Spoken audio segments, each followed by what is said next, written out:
Hey YouTube, I figured I'd do a quick video here on this Lenovo E14 Gen 2 laptop. So this is obviously a Thinkpad E14. Being the E line, this is essentially the cheapest ThinkPads you can get. I did not buy this one new, and I've actually just sold it because I really don't need this anymore. But I figured I'd do a quick video before I get rid of it. So going over to design, this is the most basic ThinkPad, but that being said, the materials aren't bad. So you do have a full aluminum lid here. You got the Lenovo logo there. You got the ThinkPad there, and this light does light up. It's not the thinnest laptop in the world, but it's not bad either. And in terms of the I/O, there is no docking station port because this is again a more basic ThinkPad. I think this is meant more for work from home types. This isn't really the sort of, we'll have an office and have like 100 of these and they're hooked up to docking stations. That's not really what the sort of E series of laptops are for. It's a pretty basic laptop, but it does have the ruggedness that that a ThinkPad would have. Now going to the I/O, you do have USB-C for charging, which is great. ThinkPads have had that for a few years now. Nice to see. You got one USB-A, you got HDMI, headphone jack, and you also see your speakers are on the bottom side. They're actually pretty good speakers. These speakers with Dolby Audio, they're surprisingly loud, and so watching videos on this has been really nice actually. With that and the 1080p screen, which I'll talk about later, it's actually a pretty good listening experience and audio and visual experience, I should say.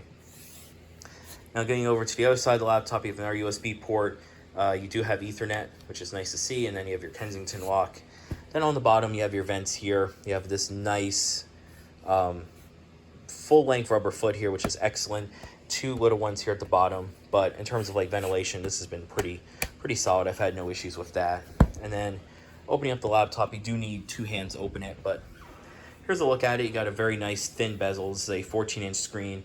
Nice keyboard. It's not backlit, but that's an option for these. You can have it backlit, and there's many different processor options. This particular one does have a Ryzen 3 with Radeon graphics, and again, I'll get more into that later. You do have your webcam up here with a built-in privacy shutter, so that's nice. You just kind of slide that, and when you see the red dot, that's how you know that the webcam is blocked. And as you can see, it also folds flat 180 degrees, which helps with durability and if you need to show off the screen to someone else in an easy manner. But in terms of the keyboard, it's a typical ThinkPad keyboard. It's pretty good, and you also have this nice sort of rubber finish. So while it does get kind of smudgy, it is a nice surface to type on. With this device, you also get a 65-watt charger, which is pretty nice. Check out here the task manager to show you guys what this is running. So this particular one, so it has the Ryzen 3 4300U processor, which this has been a pretty good processor. I've put through 1080p videos through the video editor, and this processor is more than capable, even though it's only a Ryzen 3. It's pretty good. The real bottleneck, of course, is the RAM. This only has 4 gigs of RAM, and as you can see, 81% of the RAM is used, even though I really have nothing open in the background. As you can see, I have basically nothing open in the background, and yet 80% of the RAM is used. So really the Achilles heel of this laptop, at least in this configuration, is the 4 gigs of RAM, which going into 2023, 4 gigs of RAM is not enough. 4 gigs is the new 2 gigs, and so really if you're getting any laptop, make sure it has an SSD, and make sure it has also at least 8 gigs of RAM. Speaking of the SSD, this is a 256 gigabyte drive, and it's very quick. I've had no issues with that. This also does have Wi-Fi 6 on board, and the Wi-Fi has been excellent, so I'll say that's been pretty good. And then this also has integrated AMD Radeon graphics. I haven't really done any gaming on this, but again, for the videos I've done, this has been pretty nice.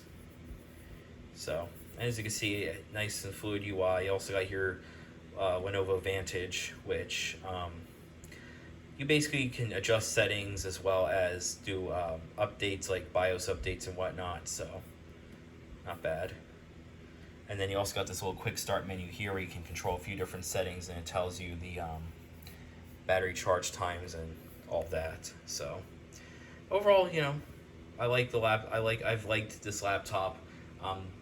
The 4 gigs of RAM hinders the performance, but for basic use, especially for a ThinkPad, It's pretty good. And again, I like the fact that you can get these really cheap. If you can get this laptop for $250 or under, which you can get on eBay, then this will make a very solid basic laptop. So overall, thank you for watching my video on the Lenovo E14 laptop.